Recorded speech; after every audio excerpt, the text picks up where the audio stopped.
Hail Internet, it's Matt here for the Dork Lords. If you're new to the channel, welcome. We talk about all manner of dorkly things here, so whether it's sci-fi, fantasy, superheroes, we probably have a playlist about it. Feel free to check us out. Today is another in our Dork Lord of the Rings segments. But before we get to today's topic, I just wanted to say a special thank you to YouTuber the Clueless Fangirl. She runs an excellent Tolkien-themed YouTube channel, and this week she had me on to chat about Ar Pharazon. We had a great conversation, and I believe that video is up, so I will put a link to it in the description. Again, many thanks to Clueless Fangirl for having me on, and I advise everyone to check out the video and subscribe to her channel. Thanks again. But today is Mini Topic Day. On commenter Dale Pride's suggestion, I put out a call for mini topics, and the call was answered. Now, some of the questions stretch the idea of a mini topic, but they're all great questions, and I'm happy to answer them, so let's get right to it.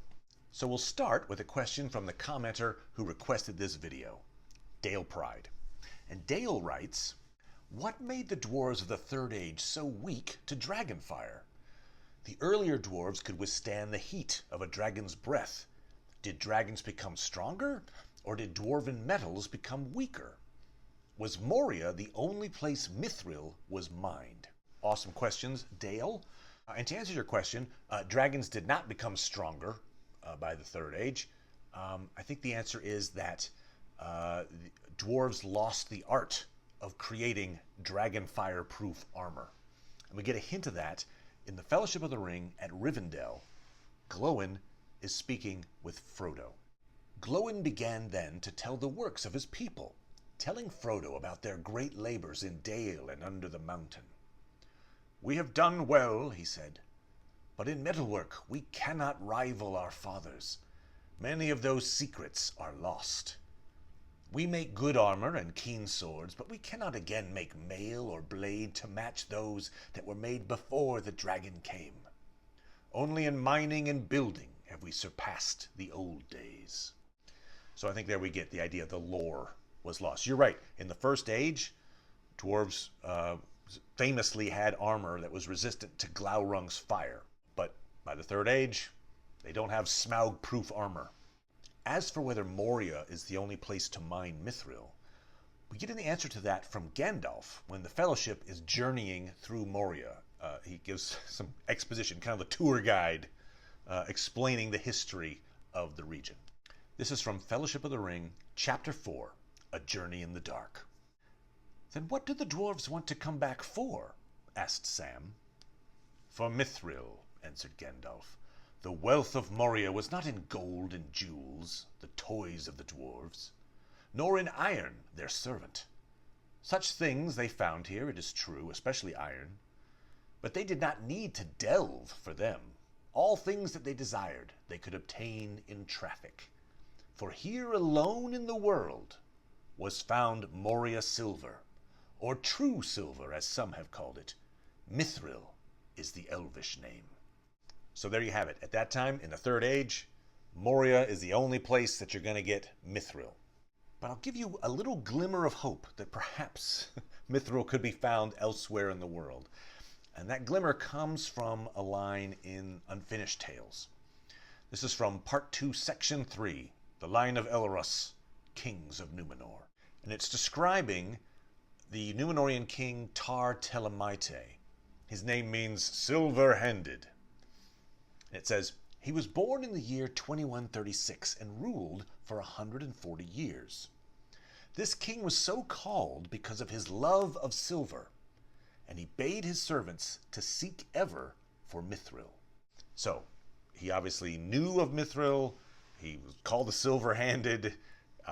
He wanted to collect as much Mithril as possible, and so he had sent his scouts out to try to find veins of Mithril. Doesn't say he found them, but the fact that he was looking suggested at least he thought there might be multiple sources of Mithril out there in the world. So there you go, Dale. Thanks again for the question. And now, on to question 2. Question 2 is from Spencer. And Spencer writes, "Did Galadriel take the ships to Middle-earth with Feanor, or cross the Hell Caraxes with Fingolfin? And then Spencer actually, I think, finds the answer to his question and responds back. Dork Lords, I did a bit of wiki searching and I think found the answer.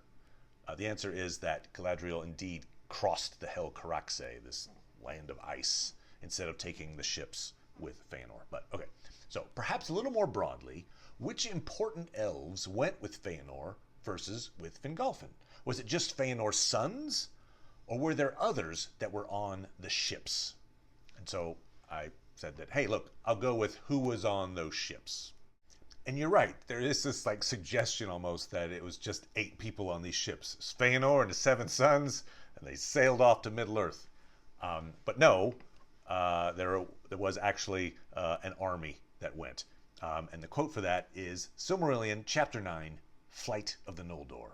Therefore it came into the hearts of Feanor and his sons to seize all the ships and depart suddenly. For they had retained the mastery of the fleet since the Battle of the Haven, and it was manned only by those who had fought there and were bound to Feanor. So I take that to mean that, of course, they just had this big fight with the Teleri, the first kinslaying. And so the army that fought on behalf of Feanor are basically at his beck and call. And so he says, hey, everybody, shh, don't tell the others. We're taking the ships going to Middle-earth. And so it is Feanor, his sons, and those that are bound to Feanor that go. Another evidence for this is the fact that shortly after they arrive on the coast of Middle-earth, they are attacked by a large army of orcs, and they win the day, convincingly. So I would think, if a large army of orcs attacked 8 elves, it might have been a very short history of Feanor and his sons. But, so yes, excellent question, Spencer. Hope that answers it. Galadriel took the Hell Caraxes. She was no friend of Feanor. Wouldn't have been on those boats. But Feanor did have several elves under his command that he did take to Middle-earth with him on those ships. So now on to question 3. Question 3 comes to us from Autumn Leaves. And Autumn Leaves writes, why did Celebrimbor take no part in the deeds of Curufin and Celegorm? All right, let's start with a little background. Celebrimbor is the grandson of Feanor. Just did a couple of Feanor videos. Feel free to check those out. Very important character in Tolkien mythology.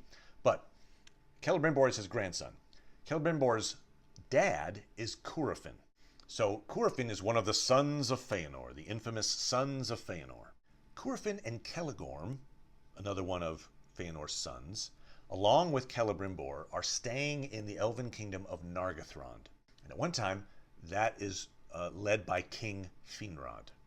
In the tale of Beren and Luthien, there's this pivotal moment where Finrod wants his people to go with Beren and Luthien to attempt to try to recover the Silmarils. And it's Curufin and Celegorm that see like a political move here, and they speak against the idea. Finrod goes off with Beren and Luthien. He dies tragically, but in the process saves Beren. And so at the end of all that tale, the people realize that Curufin and Celegorm were devious jerks, essentially. And so the kingdom of Nargothrond flips on them. And so anyway, there's a quote about it that'll kind of describe this a little bit better. This is from the Silmarillion, Chapter 19. It's of Beren and Luthien. There was tumult in Nargothrond, for thither now returned many elves that had been prisoners in the Isle of Sauron, and a clamour arose that no words of Celegorm could still. They lamented bitterly the fall of Felagund their king, saying that a maiden had dared that which the sons of Feanor had not dared to do. But many perceived that it was treachery rather than fear that had guided Celegorm and Curufin. Therefore, the hearts of the people of Nargothrond were released from their dominion and turned again to the house of Finarfin, and they obeyed Orodreth. But he would not suffer them to slay the brothers, as some desired. For the spilling of kindred blood by kin would bind the curse of Mendos more closely upon them all. Yet neither bread nor rest would he grant to Celegorm and Curufin within his realm. and he swore that there should be little love between Nargothrond and the sons of Feanor thereafter. "Let it be so," said Celegorm, and there was a light of menace in his eyes. But Curufin smiled. Then they took horse and rode away like fire, to find if they might their kindred in the east. But none would go with them, not even those that were of their own people, for all perceived that the curse lay heavily upon the brothers, and that evil followed them. In that time, Celebrimbor, the son of Curufin, repudiated the deeds of his father, and remained in Nargothrond. So that's a pretty big deal, right? Here's the son repudiating the deeds of his dad. His dad is exiled from Nargothrond, and instead of going with his exiled dad, he's like, "No, I'm going to stay. Thanks. I'm distancing myself from the sons of Feanor." And so, yeah, Autumnleaf's question is, what was it about that moment that kept Celebrimbor from joining his dad? And I think it's just that there was this moral line that he saw that his dad had crossed, and he legitimately just didn't want anything else to do with that legacy. He was trying to break from the legacy of Feanor and his sons. In many ways, he doesn't break with that legacy, unfortunately. He's the one that many years later forges the Elven Rings. He is captured and tortured and killed by Sauron. But in this moment, I do think he's making a moral stand and saying, I reject my family, right? And, maybe hopefully I'm avoiding the doom of Mandos. As I say, he does meet a violent end. So in some ways, the doom of Mandos does actually encompass him anyway. But thank you for the question, Autumn Leaves. I hope that answers it. And on to question 4. Question 4 is from Metacelled Tales, and Metacelled Tales asks, what did the ancestors of the Rohirrim do in the Second Age? This is a good question. We're talking about the Northmen. The Northmen basically became known as the Eotheod, and they eventually became the Rohirrim over time. But a lot of that's in the Third Age. So what was happening to the Northmen in the Second Age? And I found a quote from the Peoples of Middle-earth. There's a section called Of Dwarves and Men. It's a really interesting passage. I was actually unaware of this until I did research for your question, Metacelled Tales, so thank you for illuminating me on this.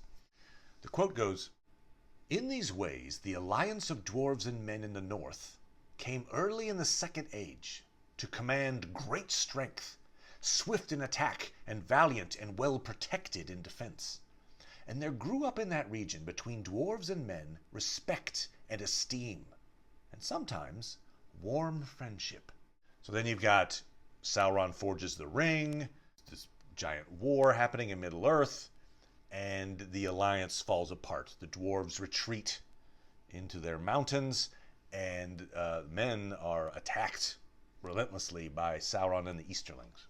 When the storm passed, the men of the old alliance were diminished and scattered, and those that lingered on in their old regions were impoverished, and lived mostly in caves or in the borders of the forest.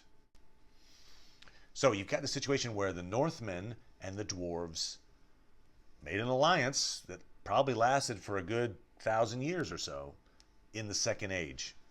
And then the rise of Sauron kind of broke that alliance apart. So I hope that answers your question, Metacelled Tales. And now on to question 5. And question 5 comes to us from Denny Holsey. Denny writes, any clues to the origin of Sting? Surely not actually a letter opener. No. As far as I know, Sting was not actually a letter opener. Interestingly, we don't know a lot about the actual definitive history of Sting. But we do know is a lot about the swords that were found with Sting in that troll hoard in The Hobbit. So after Bilbo and company find the treasure hoard, they take it to Elrond at Rivendell. He examines the items, and he gives us some very good information about some of those items. And the quote is from Chapter 3, A Short Rest. Elrond knew all about runes of every kind. That day he looked at the swords they had brought from the troll's lair, and he said, "These are not troll make. They are old swords, very old swords, of the high elves of the west, my kin. They were made in Gondolin for the goblin wars.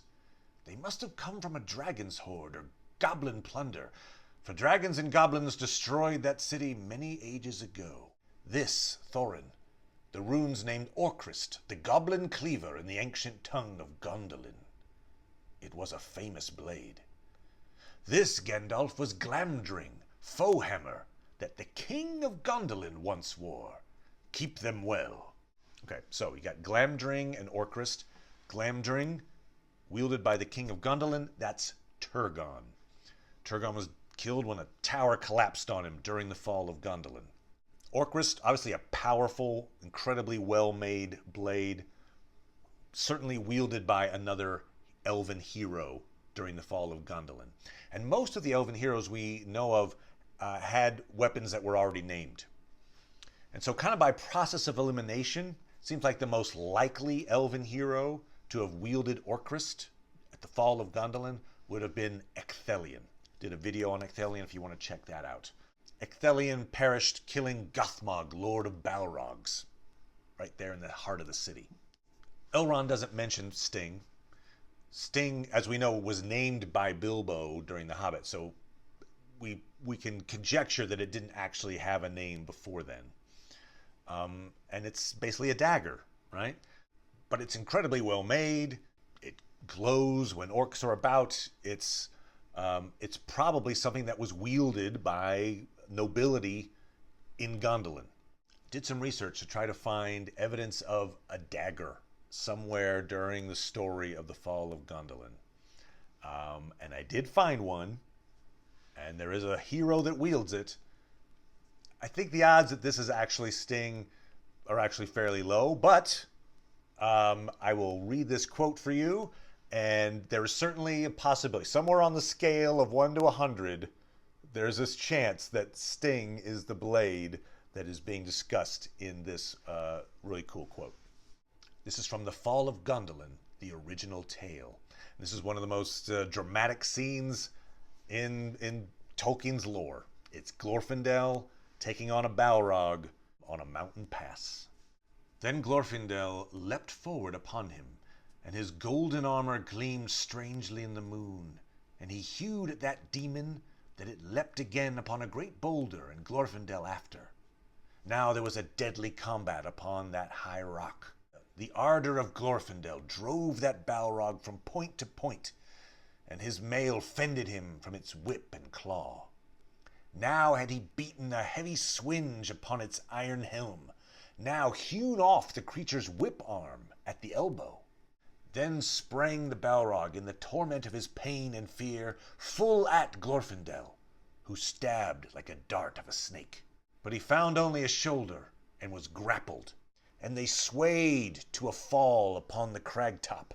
Then Glorfindel's left hand sought a dirk, and this he thrust up, that it pierced the Balrog's belly nigh his own face, for that demon was double his stature. And it shrieked and fell backward from the rock, and falling, clutched Glorfindel's yellow locks beneath his cap, and those twain fell into the abyss. So, a dirk is a dagger. So here's this fight happening. Glorfindel cuts off Balrog's arm, then he goes for his dagger and stabs the Balrog in the belly, and then they both fall to their doom. So perhaps that dagger was Sting, right? It's the only dagger I can see that's attached to one of the heroes. What makes it not so likely is the fact that, while yes, this is happening during the fall of Gondolin, it's not, this dagger was not in Gondolin. They're retreating. There's a group on the mountain pass coming out of Gondolin, and they get attacked, and the fight happens. So, but still, it's possible that this dagger was collected as spoils of war by our victorious orcs and such, and then found its way into a single horde with Glamdring and Orcrist, and then eventually found its way to Bilbo. What's interesting about that is Glorfindel is almost certainly at Rivendell at the time that Bilbo and the company are having these swords checked out. So, Elrond, if he'd have realized, like, oh, this is my buddy's dagger, I'll just go give this to him then. But anyway, who knows? We don't know for certain the origin of Sting. But there you go. Possibly it was Glorfindel's dagger, his backup weapon that he used to help slay a Balrog. But thank you for that question, Denny. Hope that answers it. And now we go to question 6. And question 6 comes to us from Sakasakiji. And the question is, how long would you estimate it would take the House of Finwë, barring Feanor, to ever be re-embodied? We know Finrod eventually was for his good deeds. But what of Fingolfin and his kin? Would those that did take part in the first kinslaying even be allowed to be re-embodied? Sorry if this seems like a silly question, but I wonder if any texts ever said anything about it. Certainly not a silly question, an awesome question. Thanks for asking it. A little background to this. So the Noldor were exiled, and the idea is that were their bodies to be killed, slain, their spirits would go to the halls of Mandos, kind of like a purgatory, and then they'd just be kept there and they would not be brought back. Certain of our elven heroes were brought back. Glorfindel, we just talked about him, he was brought back. Finrod was brought back. And so the question is, I think, like, what is the amount of time that one might spend in the halls of Mandos, especially these Noldor, before they could be evaluated and returned and re-embodied? This was a tough one because it was tough to find something that gives like an actual length of time. But I did find something. It's in one of the early versions of the Silmarillion. There's a quote there that says, "But if they were slain or wasted with grief, they died not from the earth, and their spirits went back to the halls of Mandos, and there waited days or years, even 1,000, according to the will of Mandos." So that's the best answer I could find, which basically says that, yeah, you could be waiting up to 1,000 years in the halls of Mandos to be re-embodied, according to the will of Mandos. As for the Noldor, they were forgiven after the War of Wrath, and so many of them actually went west after the First Age. And so theoretically, if they passed away, they wouldn't have to wait 1,000 years in the halls of Mandos to come back. So I hope that answers your question, Sakasakiji. Hope I'm saying that right. But thanks again for that question. So on to question 7. Question 7 actually comes from my wife, Jackie. And she asked, what is the origin of Balrogs? She just wanted to know, like, are they connected to Ents in some way, or ogres, or trolls, or what is the origin of Balrogs? And Balrogs are corrupted Maiar spirits, so they're basically cousins of Gandalf and Sauron. So when Gandalf is facing off with a Balrog at the Bridge of Khazad-dûm, it's kind of like peers evaluating each other. The quote for that comes from the Silmarillion, the Valaquenta. And this is talking about how Melkor corrupted these Maiar spirits into Balrogs. "For of the Maiar, many were drawn to his splendor in the days of his greatness, and remained in that allegiance down into his darkness," Melkor. "And others he corrupted afterwards to his service with lies and treacherous gifts. Dreadful among these spirits were the Valaraukar, the scourges of fire that in Middle-earth were called the Balrogs, demons of terror." So, corrupted Maiar spirits. On to question 8. And question 8 comes to us from Mircea Tarek. And Mircea writes, "Greetings from Transylvania again." Which, by the way, Mircea, you are the only person I know from Transylvania, and that's awesome. Cool. All right, anyway. If you found anything on Númenórean architectural and structural guidelines in your readings, it would be awesome if you could share your findings. I might try to simulate a solution that would work in reality for a Númenórean structure in the future / spare time. I love the idea of someone trying to recreate in real world terms these architectural marvels from Tolkien's mythology. So very cool, Mircea. So I did my research on various Numenorean architecture. I've done a video about that where I talked about Orthanc and Minas Ithil. Usually you don't get a lot of specificity. You learn some of the cool features, and you learn how far advanced this tech was compared to what else was around it. But we don't get a lot of specifics. There is an exception to that, however. And so I think the answer to your question can be found in the Silmarillion from the Akallabeth. And this involves the temple to Melkor that Sauron has built on Numenor. But Sauron caused to be built upon the hill in the midst of the city of the Numenoreans, Ar-Menelaos the Golden, a mighty temple. And it was in the form of a circle at the base, and there the walls were 50 feet in thickness. And the width of the base was 500 feet across the center, and the walls rose from the ground 500 feet, and they were crowned with a mighty dome. And that dome was roofed all with silver, and rose glittering in the sun, so that the light of it could be seen afar off. But soon the light was darkened, and the silver became black. For there was an altar of fire in the midst of the temple, and in the topmost of the dome there was a louver, whence there issued a great smoke. So a louver, I believe, is a chimney, like a vent. So you've got this vent, this billowing smoke out of the top of this silver-domed structure. It's got 50 feet of thickness, and it talks about the width of the base, 500 feet across. So he gives some very specific numbers there. So have at it, Mercia. I would love to see your interpretation of what this temple might look like in real-world terms. Be awesome. So anyway, I hope that answers your question. Thank you very much, Mercia. And now on to question number 9. Question number 9 comes to us from Jack D. And Jack writes, "We know from Lord of the Rings that the elves love to sing. I don't know if there's an answer for this, but why does the song between Finrod and Sauron have power? My best guess is that some songs have songs of power like the themes of Iluvatar, but these songs are sung by an elf lord and a Maya. None of these are as powerful as the Ainur." Another question, what did the themes of creation bring about? Looking forward to seeing a response on these. All right, awesome questions, Jack D. And of all of Tolkien's tales, I think we see the power of song most on display in the tale of Beren and Luthien. And I think we have Luthien to thank for this unique singing duel between Finrod and Sauron. I think Tolkien wanted Luthien to express her power through song. And so for this story in particular, he created a world where powerful beings wield magic through their voices. And I think you're right to compare the songs with the themes of Iluvatar. These are words of power, chanted in the perfect rhythm to achieve their ends.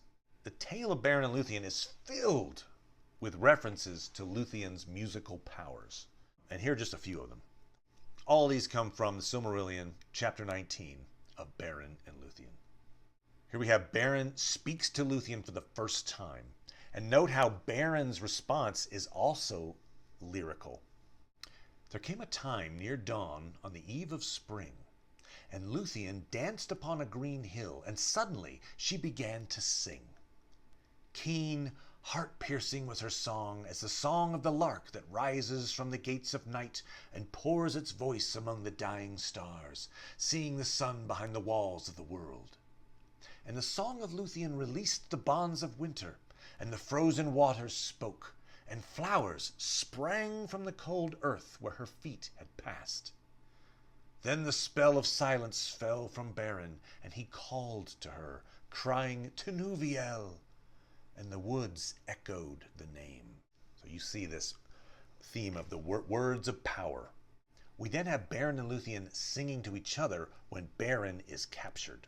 "In that hour Luthien came, and standing upon the bridge that led to Sauron's isle, she sang a song that no walls of stone could hinder. Beren heard, and he thought that he dreamed, for the stars shone above him, and in the trees nightingales were singing. And in answer he sang a song of challenge, that he had made in praise of the 7 stars, the sickle of the Valar that Varda hung above the north as a sign for the fall of Morgoth. Then all strength left him, and he fell down into darkness.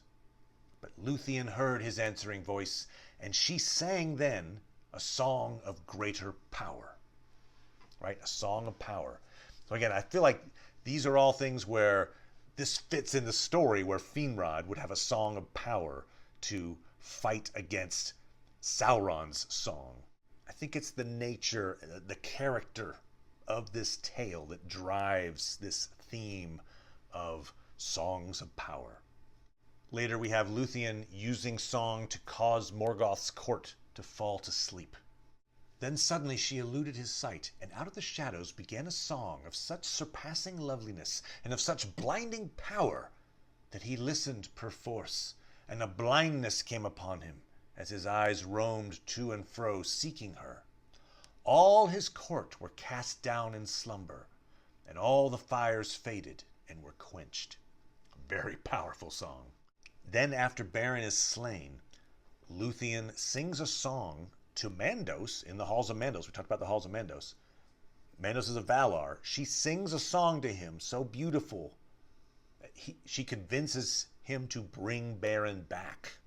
She knelt before Mandos and sang to him. The song of Luthien before Mandos was the song most fair that ever in words was woven, and the song most sorrowful that ever the world shall hear. Unchanged, imperishable, it is sung still in Valinor beyond the hearing of the world, and listening, the Valar are grieved. For Luthien wove 2 themes of words, of the sorrow of the Eldar and the grief of men. As for your second question, what the themes of creation brought about, I think this quote gives the best summation. This is from Silmarillion, the Ainulindale. But when they were come into the void, the Iluvatar said to them, "Behold your music." And he showed to them a vision, giving them sight where before was only hearing. And they saw a new world made visible before them, and it was globed amid the void, and it was sustained therein, but was not of it. And as they looked and wondered, this world began to unfold its history, and it seemed to them that it lived and grew. And when the Ainur had gazed for a while and were silent, Iluvatar said again, "Behold your music. This is your minstrelsy, and each of you shall find contained herein, amid the design that I set before you, all those things which it may seem that he himself devised or added." So I think the themes of creation bring about this collaboration of the intent and the character of each of the Valar woven into one cohesive piece. And so it's the nature of the Valar expressed in song that creates the world. And again, I feel like that's where we get these songs of power in the Beren and Luthien story, through Finrod, through Sauron, through Luthien. It's their nature expressing itself, their spirits kind of emerging in notes. Obviously, music is very important in Tolkien's mythology generally, but when you talk about songs of power, I really feel like it's the Beren and Luthien story where he really accentuated that quality. So I hope that answers your question, Jack D. And now we go on to question 10. Question 10 is also from Autumn Leaves. Autumn Leaves asked, what was going through Miriel's mind when she attempted to ascend Meneltarma, and what did she see in her last moments? Was Sauron watching her? Okay, a little background to that. She's talking about Miriel on Numenor. This is during the downfall of Numenor. Miriel is married to Ar Pharazon, the last king of Numenor. The one I was just talking about, actually, with Clueless Fangirl. So during the downfall, the island is sinking, there's a flood, and Miriel runs up the mountain Meneltarma. The quote for that is from the Silmarillion, the Akallabeth. Then suddenly fire burst from the Meneltarma, and there came a mighty wind and a tumult of the earth, and the sky reeled, and the hills slid, and Numenor went down into the sea, with all its children and its wives and its maidens and its ladies proud, and all its gardens and its halls and its towers, its tombs and its riches, and its jewels and its webs and its things painted and carven, and its laughter and its mirth and its music, its wisdom, its lore, they vanished forever. And last of all, the mounting wave, green and cold and plumed with foam, climbed over the land, took to its bosom Tar Miriel the queen, fairer than silver or ivory or pearls. Too late she strove to ascend the steep ways of the Meneltarma to the holy place, for the waters overtook her, and her cry was lost in the roaring of the wind. Okay, so Autumn Leaves is asking, what's going through Muriel's mind? Why is she trying to climb this mountain? I can think of two reasons. One is the instinctive one, right? There's a flood. You try to go to the highest point. The highest point in Numenor is Meneltarma, the mountain. So perhaps she's just trying to run for high ground to avoid the flood. Certainly reasonable idea. Another reason might be because it mentions the idea of the holy place. Meneltarma, holy, sacred site. And for many years, it was where rituals were carried out in homage to the Valar. Muriel's husband, King Ar Pharazon, banned people from going up the mountain to do these sacred rituals. So perhaps running up the mountain is maybe a last-ditch effort to repent. To basically, she realizes what's happening. Eru has called upon destruction on behalf of the Valar. And so maybe she's trying to get to the top of the mountain to offer some kind of last repentance or prayer to say, please spare me in this moment. Because her father, the previous king, before Ar Pharazon, was Tar Palantir. He was a member of the faithful. So it's very possible that she also was not of the king's men like her husband. Her husband basically did like a forced marriage.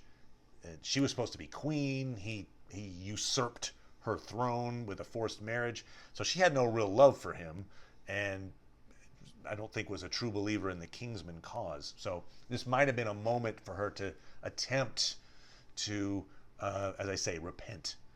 But the floodwaters caught her before she could get to the top of the mountain.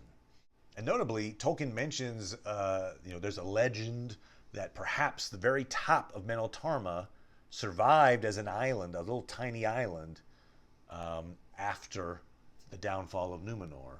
Mariners search for it, have never found it, but it is believed that it exists. So perhaps if she had managed to get to the crest of Meneltarma, she might have actually survived for a while after this terrible cataclysm. But she passed away. So the question also then is, was Sauron watching her? I don't believe so, because Sauron drowned because he was at that temple, the temple I just described to Mercia. And I would think that temple was at a lower point than whatever point Muriel reached climbing up Meneltarma. So by the time she was hit with the floodwaters, Sauron had already been taken by the flood. The quote for that is, "For Sauron himself was filled with great fear at the wrath of the Valar, and the doom that Eru laid upon sea and land. It was greater far than aught he had looked for, hoping only for the death of the Númenóreans and the defeat of their proud king. And Sauron, sitting in his black seat in the midst of the temple, had laughed when he heard the trumpets of Ar Pharazon sounding for battle. And again he had laughed when he heard the thunder of the storm. And a third time, even as he laughed at his own thought, thinking what he would do now in the world, being rid of the Edain forever. He was taken in the midst of his mirth, and his seat and his temple fell into the abyss.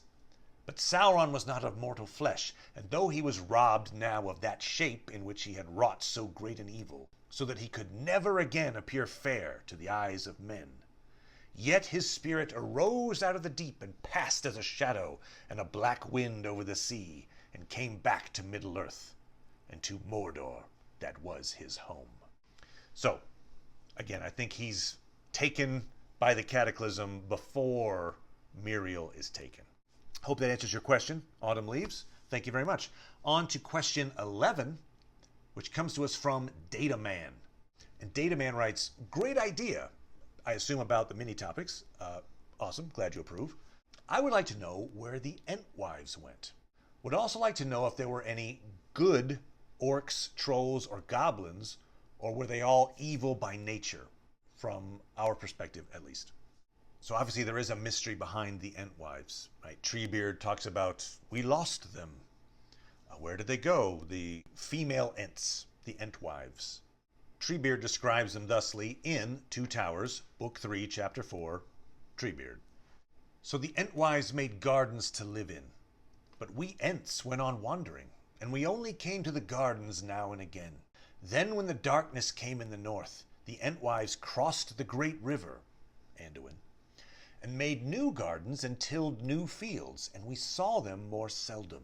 After the darkness was overthrown, the land of the Entwives blossomed richly, and their fields were full of corn. Many men learned the crafts of the Entwives and honored them greatly.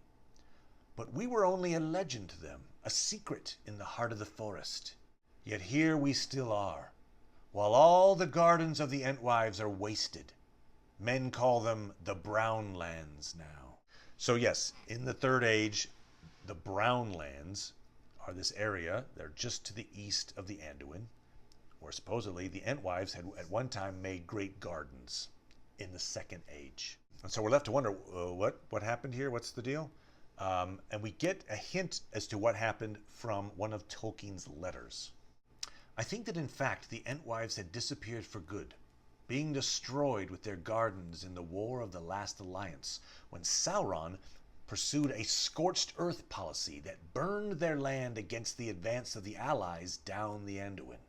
They survived only in the agriculture transmitted to men and hobbits. Some, of course, may have fled east, or even have become enslaved. Tyrants, even in such tales, must have an economic and agricultural background to their soldiers and metalworkers. If any survived so, they would indeed be far estranged from the Ents. So this is tragic, right? What he's saying is, Entwives crossed the Anduin. The Ents stayed on the west bank of the Anduin, basically, and the Entwives were on the east. Made these gardens, showed men a little bit about about agriculture, and then War of the Last Alliance comes. The Alliance is marching on Mordor, and to slow them down, Sauron does this scorched earth policy, and he wipes out this land. The gardens of the Entwives, probably including the Entwives themselves, burns it to the ground. So effectively that it's still called the Brown Lands in the Third Age, 3,000 years plus later. Nothing can grow there. So it's just this, a terrible devastation. And so I believe, yes, the Entwives' fate, unfortunately, was sealed by Sauron. As for your second question, about whether there are good orcs, trolls, ogres, etc., or whether they're all evil by nature, I want to go to another letter that Tolkien wrote, where he says, Treebeard does not say that the Dark Lord created trolls and orcs. He says he made them in counterfeit of certain creatures pre-existing. There is to me a wide gulf between the two statements, so wide that Treebeard's statement could, in my world, have possibly been true. It is not true actually of the orcs, who are fundamentally a race of rational incarnate creatures, though horribly corrupted, if no more so than many men to be met today. So that's suggesting, interestingly, that the orcs, rational incarnate creatures, corrupted, but maybe no more so than people of today. So that suggests that there could be orcs that are not just completely chaotic evil all the time. And as evidence of the idea of free will and perhaps there being a possibility for non-chaotic evil trolls, we talked about that troll horde that had Sting in it a while ago. Well, those trolls, I think, show a little hint that maybe there's a little bit of compassion in there somewhere. And so in this quote from The Hobbit, Chapter 2, Roast Mutton, this is Bilbo pleading for his life. Please don't cook me, kind sirs. I'm a good cook myself, and I cook better than I cook, if you see what I mean. I'll cook beautifully for you, a perfectly beautiful breakfast for you, if only you won't have me for supper. Poor little blighter, said William. He already had as much supper as he could hold. Also, he'd had lots of beer. Poor little blighter. Let him go. Not till he says what he means by lots and none at all, said Bert. I don't want to have me throat cut in me sleep. Hold his toes in the fire till he talks. I won't have it, said William. I caught him anyway. They get into a fight. But poor little blighter let him go. That's William. He's having this little glimmer of compassion, I think, for Bilbo's plight. Now, is he? They've been eating people. they're not the best, examples of goodness. No, but perhaps I feel like, with another time, another troll, a little different nurturing, perhaps you could have a good troll. Maybe at least a neutral troll. But thanks for your questions, Data Man. I hope that answers them. On to question number 12. Question number 12 comes to us from Thomas Ryan. Thomas Ryan writes, a couple of ideas since I'm slowly going through your Lord of the Rings stuff. Also watched some WandaVision stuff, which was terrific. Awesome, glad you're enjoying the WandaVision. 1. Foundations of Gondor and Arnor. What was there before the 9 ships came over the flowing sea? It seems to me there were lots of faithful already there. 2. The Beleriand, survivors who founded Lindon, tough SOBs. The remnants of Gondolin, Nargothrond, Doriath, and Hithlum. Chose to stay, forced to stay, numbers who stayed. And 3. The foundation stock of Eregion, and then their flaws that led to the resurgence of Sauron as ruler. All right. Again, this is one of those that's like mini topic, but these are really cool questions, and I enjoyed researching them. So, okay, we're going to go back to the Silmarillion, the Akalabeth, and we hear about these colonies that the Númenóreans were making in Middle-earth, obviously prior to the downfall of Númenor. Thus it came to pass in that time that the Númenóreans first made great settlements upon the west shores of the ancient lands, for their own land seemed to them shrunken, and they had no rest or content therein, and they desired now wealth and dominion in Middle-earth, since the west was denied. Great harbors and strong towers they made, and there many of them took up their abode, but they appeared now rather as lords and masters and gatherers of tribute than as helpers and teachers. In all this the elf friends had small part. They alone came now ever to the north and the land of Gil-galad, keeping their friendship with the elves and lending them aid against Sauron. And their haven was Pelargir, above the mouths of Anduin the Great. So when it talks about the elf friends, it's talking about the faithful. So the kingsmen were these folks that were now, lords and masters as opposed to helpers and teachers. And then the faithful, the elf friends, were in the land of Gil-galad, and they'd set up this haven of Pelargir. So that haven and the colonies that were set up by the faithful certainly were in effect at the time of the downfall of Númenor. So when Elendil and his family gets in those 9 ships and they sail to Middle-earth, there are indeed members of the faithful waiting for them on Middle-earth. As for Lindon, who was there, how many were there, we're going to start with the Silmarillion, of the Rings of Power and the Third Age. That country had of old been named Lindon by the Noldor, and this name it bore thereafter. Many of the Eldar still dwelt there, lingering, unwilling yet to forsake Beleriand, where they had fought and labored long. Gil-galad was their king, and with him was Elrond Half-Elven, brother of Elros, first king of Númenor. Upon the shores of the Gulf of Lune, the elves built their havens and named them Mithlond, and there they held many ships, for the harborage was good. From the grey havens the Eldar ever and anon set sail, fleeing from the darkness of the days of earth. So after the War of Wrath, major cataclysm, talk about cataclysms a bunch, but cataclysm happens and the waters race over Beleriand. And so Lindon, which was inland at one point, after the War of Wrath and after the cataclysm, becomes a coastline. And so that's where our Eldar set up. They make Mithlond, the Grey Havens, and that's where they have this port where they get to go west. Because after the War of Wrath, they are allowed to return to the west if they wish. A lot of them do wish, and so set off. From the Lord of the Rings appendices, the Second Age. In the beginning of this age, many of the High Elves still remained. Most of these dwelt in Lindon. But before the building of the Barad-dûr, many of the Sindar passed eastward. In Lindon, north of the Lune, dwelt Gil-galad, last heir of the kings of the Noldor in exile. He was acknowledged as High King of the Elves of the West. In Lindon, south of the Lune, dwelt for a time Celeborn, kinsman of Thingol. His wife was Galadriel, greatest of elven women.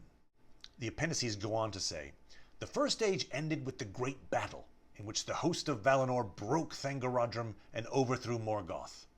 Then most of the Noldor returned into the far west and dwelt in Eressëa within sight of Valinor. And many of the Sindar went oversea also.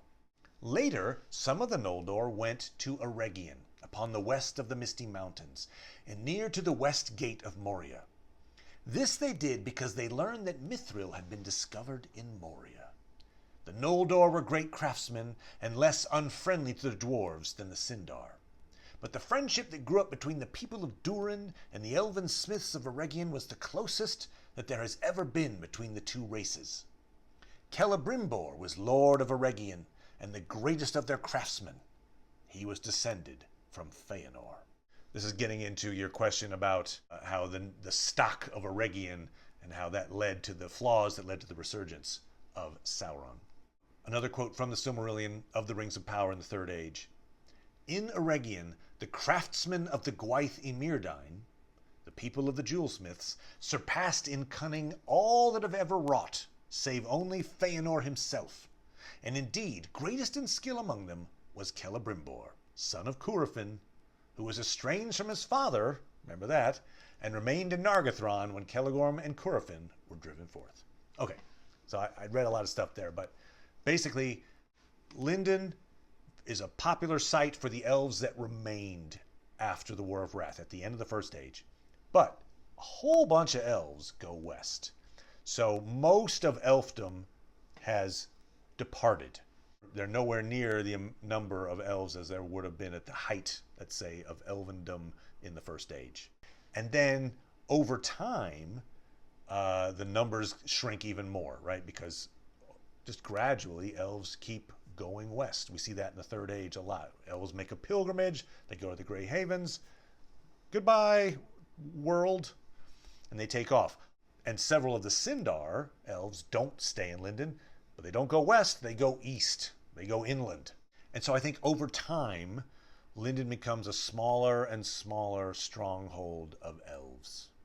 And in fact, some of the Noldor go to Eregion. So again, they move inland and set up shop there. And, you know, we talk about Celebrimbor being related to Feanor and having perhaps that flaw of arrogance and pride and this idea of harnessing nature that Tolkien obviously is not a fan of. He's this amazing craftsman, maybe second only to Feanor in his skill. But I wanted to read that quote about the Gwaith y Myrdain, the people of the jewelsmiths, just to say that those are Noldor that are under Celebrimbor. And so it's not just Celebrimbor, right? There's this quality, the same idea of crafting and industry, again, harnessing nature, controlling nature, that is endemic to the Noldor in general, and not just Celebrimbor because he's related.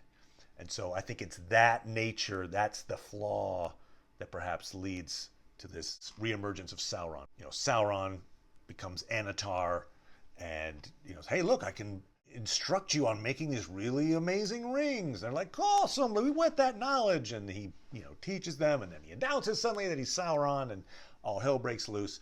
It's the Noldor in general, not simply Celebrimbor. I hope that answers your questions, Thomas. Thank you very much for those. Now on to question 13. Question 13 comes to us from Andrew Laubacher. And Andrew writes, I've watched your 2018 video on the Blue Wizards. 2018? How has that much time passed? Anyway, okay, fine. Now that we've known for a while that the Amazon Prime show will be set in the Second Age, and knowing that Tolkien changed his thoughts later in life about the Blue Wizards, how would you approach using them in a Second Age setting? And then he added to that to say, it's been on my mind since, as he puts it, last week's The One Ring Tuesday video from The One Ring. Ken Watanabe and Ghassan Massoud may be playing the Blue Wizards, and he put this link to the video. This is a great question, Andrew. This is one that could definitely take up a whole video. I'm going to try to give you the condensed answer, but yeah, I'm really passionate about the Blue Wizards, so I'm like, I'll talk all day about it. Anyway, but Andrew is referencing a video I did a few years ago about a screenplay that I wrote several years before that about the Blue Wizards. My screenplay was based on Tolkien's earlier writings on the Blue Wizards. But as Andrew mentions, Tolkien did a major retcon on the Blue Wizards later in his life. Among several changes, the biggest was that instead of arriving in Middle-earth around the year 1000 of the Third Age, Tolkien had them arriving over 2,500 years earlier, around the year 1600 of the Second Age, when Sauron forges the ring. Well, that just happens to be what the Amazon series is about.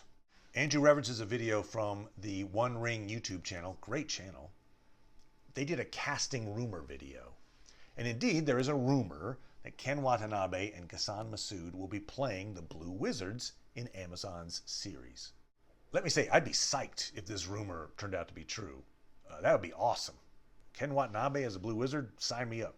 But I think it's highly suspect. I looked for the source of this rumor, and I traced it back to an anonymous poster on 4chan, whose post got picked up on Reddit back in 2019. And I couldn't find any online news source that's run with that story since then, since 2019. So I'm skeptical about that casting. That said, I do offer a glimmer of hope that the Blue Wizards could appear in the Amazon series. And it's based on another video I did like over a year ago, in which I analyzed the hell out of an Amazon audition script and determined that the main speaker could be related to Glorfindel, suggesting that Glorfindel could be appearing in the show. Now, the text that places Glorfindel in Middle-earth in the Second Age is the same text that places the Blue Wizards in Middle-earth at the same time. So I kind of think they're a package deal, right? We'll either see Glorfindel and the Blue Wizards, or we'll see none of them. And one big question involves the rights. I'm not sure what published materials Amazon has the rights to. I've been told they don't have rights to anything from the First Age, so obviously they don't have the entire Silmarillion at their disposal. Do they have things like the Peoples of Middle-earth at their disposal? I'm not sure. But in any case, there you go, Andrew. I'm not sold on the Ken Watanabe rumor, but I do think there's a chance we'll see the Blue Wizards in the Amazon series. And yeah, I think they would basically help introduce us to the Easterlings. They would be emissaries to the east. They would try to gather resistance to Sauron, because there's going to be a lot of forces in the east that are amenable to Sauron. So they're going to have to hunt and peck and find groups that want to resist. So that could be a very interesting scenario where we see the Blue Wizards struggling to try to make a difference in the east. Obviously, I think the focus of this story, though, early on is going to be Sauron and Celebrimbor and Galadriel and Gil-galad and Elrond. And they've mentioned Numenor, so we're probably going to see some of the politics of Numenor at the same time that's keeping Numenor from coming to help for a while. But there's certainly room in the story to see what's happening in the East as well. So maybe, fingers crossed, again, Don't think it's Ken Watanabe, but there's a chance that the Blue Wizards could be there. Hope that answers your question, Andrew. Thanks so much for the question. And so we come to question 14. And we end where we began with commenter Dale Pride. A few weeks ago, Dale wrote this in the comments. Hey, brother. My dad lost his battle with cancer today. I was thinking maybe a topic on fathers in Middle-earth, if you can find some stuff on that. Just such a tragic post, and my heart went out to Dale, and we wrote back and forth, and finally I said, hey, maybe I could do a topic on the best father to his kids in Middle-earth. So the best dad in Middle-earth. First of all, I know it's been a few weeks, but my deepest condolences to you, Dale. This must be a time of great sorrow for you. So hopefully this video can give you maybe a little distraction from the grief. When it comes to fathers in Middle-earth, we do have a few bad examples, right? I mean, I just did a video series on Feanor. He's not going to get the Father of the Year mug anytime soon. Denethor tried to burn his son alive. Eol the Dark Elf accidentally killed his wife while trying to kill his son. Those would all be in the bad dad category. But on the other side of the ledger, we've got some folks like Elrond. He raised Arwen, adopted young Aragorn. We aren't given many father-son moments, but it seems Gimli and Glóin and Thranduil and Legolas have good relationships. Theoden and Bard seem to be caring parents. Dale mentioned Hurin as a candidate, and it's true. Morgoth knew of Hurin's great love for his family, and so he cursed Hurin to watch his family suffer. It wouldn't have been as effective a curse if the love hadn't been there. Unfortunately for Hurin, his great love of family isn't rewarded. He's made to suffer for that love, but he definitely has a love for his family. But I think the most caring father-son relationship goes to Bilbo and Frodo. Right? Frodo was an orphan. Bilbo took him in, made him his heir. And I think the bond that they shared helped them both endure the influence of the ring. So Bilbo gets my Father of the Year mug. But this reminds me actually that Tolkien himself was actually a good father. But this reminds me that Tolkien himself was also a good father. One of the examples of this comes from the numerous letters he wrote to his son Christopher while Christopher was serving in World War II. Here's an excerpt from one of those letters. To Christopher Tolkien, April 30th, 1944. My dearest, I've decided to send you another air letter, not an air graph, in the hope that I may so cheer you up a little more. I do miss you so. And I do find all this mighty hard to bear on my own account and on yours. The utter stupid waste of war, not only material but moral and spiritual, is so staggering to those who have to endure it. And the letter ends with, now we can only link with this flimsy bit of paper. But may it speed to you and arrive safely. I wish that it might be written in runes beyond the craft of Celebrimbor of Holland, shining like silver, filled with the visions and horizons that open in my mind. Though I have without you no one to speak my thought. I first began to write the history of the gnomes in army huts, crowded, filled with the noise of gramophones. And there you are, in the same prison. May you too escape, strengthened. Take care of yourself in soul and body, in all ways proper and possible, for the love that you have to your own father. And so you really sense that bond between Tolkien and his son in these letters, that one included. So there you go. I think Bilbo gets my Best Dad in Middle-earth award. And Tolkien himself, obviously, was a very caring father. So I hope that answers your question, Dale. And thanks for suggesting these mini topics. This was a lot of fun to research, a lot of fun to record. So thanks for that. Thanks to everyone who wrote in. And I will almost certainly do another round of mini topics at some point in the future. So stay tuned for that. But thanks again, everybody, and I'll see you next time. Bye.